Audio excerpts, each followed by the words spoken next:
ত্রয়োদশ জাতীয় সংসদ নির্বাচনে কক্সবাজারের 4টি সংসদীয় আসনে 17 জন প্রার্থী এবারের প্রতিদ্বন্দ্বিতায় এবং নির্বাচনে অংশ নিচ্ছেন। কক্সবাজার জেলা রিটার্নিং অফিসারের কার্যালয়ে রয়েছে আজকে দুপুরে 1টা নাগাদ কক্সবাজার জেলা রিটার্নিং অফিসার অর্থাৎ জেলা প্রশাসক যিনি রয়েছেন আব্দুল মান্নান, তিনি 17 জন প্রার্থীর মাঝে প্রতীক বরাদ্দ দিয়েছেন।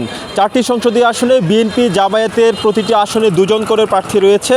আমি পর্যায়ক্রমে যদি বলতে যাই যে কক্সবাজারের 1 আসন অর্থাৎ চকরিয়া পেকুয়া মিলে যে সংসদীয় আসন, সেই কক্সবাজার 1 আসনে 3 জন প্রার্থী, যেখানে বিএনপির জাতীয় স্থায়ী কমিটির সদস্য সালাউদ্দিন আহমদ নির্বাচনে অংশ নিচ্ছেন এবং তার প্রতিদ্বন্দ্বী অর্থাৎ তার সাথে যার লড়াই হবে বিএনপির প্রার্থীর সাথে, তিনি জামায়াতের প্রার্থী, বিশেষ করে তার নাম হচ্ছে আবদুল্লাহ আল ফারুক, তিনি দাড়িপাল্লার প্রতীকে নির্বাচন করছেন। কক্সবাজারের 2 আসনে 5 জন প্রার্থী প্রতিদ্বন্দ্বিতা অংশ নিচ্ছেন এবং কক্সবাজার 3 আসনেও ধানের শীষ প্রতীকের প্রার্থী এবং দাড়িপাল্লার প্রার্থী সহ সর্বমোট 5 জন প্রার্থী নির্বাচনে অংশ নিচ্ছেন। কক্সবাজার 4 আসন অর্থাৎ উকিয়া টেকনাফ মিলে যে আসনটি রয়েছে সেখানে 4 জন প্রার্থী প্রতিদ্বন্দ্বিতায় অংশ নিচ্ছেন।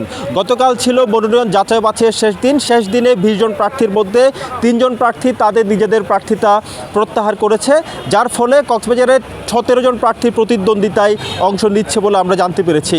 প্রার্থীদের মধ্যে আসলে নির্বাচনী পরিবেশ নিয়ে এখনও পর্যন্ত আমরা কোনো অভিযোগ পাইনি, তবে সকল প্রার্থী চান একটি লেভেল প্লেইং ফিল্ড তৈরি হোক সকল প্রার্থীর জন্য, যাতে সব প্রার্থী নির্বাচনী আচরণবিধি মেনে সকল প্রচার কার্যক্রমে অংশ নিতে পারে, সেই ধরনের পরিবেশ আসলে সকল প্রার্থী আশা করছেন। পাশাপাশি জেলা প্রশাসক এখানে কিছুক্ষণ আগেই আসলে গণমাধ্যমে কথা বলেছেন, তারাও বলেছেন যে নির্বাচনের আচরণবিধি মেনে যাতে সকল প্রার্থী নিজেদের প্রচার প্রচারণায় এবং ভোট কার্যক্রমে অংশগ্রহণ করেন, সেই প্রত্যাশা আসলে প্রার্থীদের কাছে জেলার রিটার্নিং অফিসার করেছেন। কক্সবাজার থেকে এটুকুই ছিল, এখান থেকে সব শেষ।